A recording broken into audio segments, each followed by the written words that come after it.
معلش يا بنتي، شهلي كده وبصي بس في حشرات ولا لا.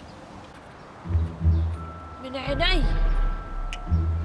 ربنا يديك الصحة يا رب، ربنا يديك طولة العمر، ربنا يخلي لك عيالك وعيال عيالك وتفرح بيهم، ربنا يشفيك من الكوليسترولوبيا.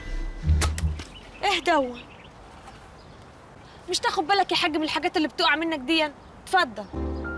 كمان بتديهولي بايدك؟ انا مستني علامات ايه تاني يا رب عشان ضميري يصحى.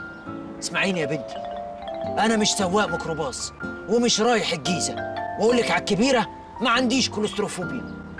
امال انت مين؟ انا منظور، قاتل مأجور. ايوه، مرات ابوكي جابتني وادتني فلوس كتير عشان اقتلك واخلص منك.